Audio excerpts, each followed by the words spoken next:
பெயர் சசிகலா. நான் கோவை புவனேஸ்வரி மேடத்துக்கிட்ட நாராயணன் கற்றுக்கிட்டு இருக்கேன். அவங்க சொல்லிக் கொடுக்குற மெத்தடு ரொம்ப நல்லா புரியுது. Thank you Bhuvaneswari madam.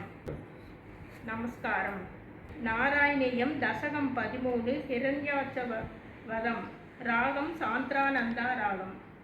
ஹிரண்யாட்சம் தாவத் மரத பவதன்வேஷணபரம் சரந்தம் சாம்பர்த்தே பயசி நிஜஜங்கா பரிமிதே பவத்பக்தோ கத்வா கபடபடுதே நாரத முனிஹி சனைரூசே நந்தன் தனுஜமபி நிந்தம் சவபலம் சமாயாமி விஷ்ணுர்ஹரதி பவதியாம் வசுமதீம் பிரபோ கஷ்டம் கஷ்டம் கிமிதமிதி तेनापि गतिरः न दत्वासौ वासाविदिश मुनिना दर्शितपदः भवन्तं सम्प्राप्तरनिधरं मुक्त्यन्तमुदकात् अहो आरण्योऽयं मृग इति हसन्तं बहुधरैः दृप्तैर्विद्यन्तं तिरिसुदम् औज्ञाय भगवन् महीं दृष्ट्वा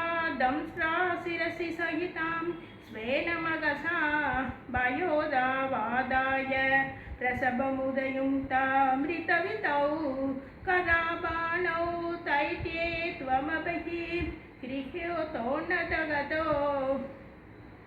नित्येन क्रीडन् कडकडरवोत्पुष्टवियता रणालोकौ सुख्यान् मिलति सुरसङ्गे कृतमुमुं नृत्या सन्ध्याद प्रथममिति तथा जगदिशे कदोन्मर्ते तस्मिन्दव खलु कदायां तिदिभुवः कदा कादान् भूमौ जडिति बदिदाम् अगगपो मृदुस्मेरा स्तवं तनुजकुल निर्मूलनसनं महासक्रं स्मृत्वा करभुवि तदा नोरुरुसिसे तदा शूलं कालप्रतिमरुषि दैत्ये विसृजति प्रयिसिन्दत् येन करकलित सक्र समारुष्टो मुष्ट्या सकलु विदु दंस्वां समदनोत्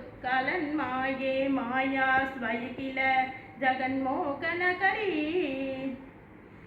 भवचक्र योदिस्गणलवनिपातने विरुते तदो माया चक्रे विदधकनरो शान्तमनसम् करिष्ठाभिर्मुष्टिप्रहृतभिः अभिनन्दमसुरं कराग्रेणे स्वेन श्रवणपदमूले निरवति महाकाय सोऽयं दवकरसरोज प्रमदितोः कलक्रक्तो वक्रादबदतृषिभिः श्लाघाति हरि तदा त्वामुक्ताम परमपद विद्योदिहृदयाः मुनीन्द्रा सान्द्राभिः सुधिभिः अत्वरदनुम् त्वच्चिच्छन्दो रोमस्वभिगुणकसञ्चक्षुधिकृतं सदुर्होदरोङ्ग्रौ सृगभिवदने सोदरैडा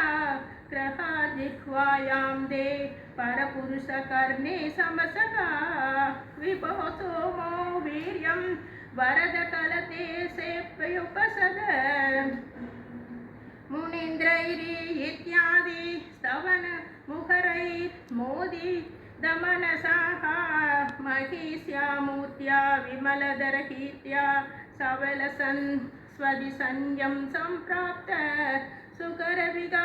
सुगरसविहारी मधुरिपो निन्द्यारोगं मे सकलमभिवादालयपते श्री हरये नमः। नारायण अखिल गुरु भगवान नमस्ते। सर्वत्र गोविंद राम संकीर्तनम गोविंद गोविंद। नमस्ते. Thank you madam.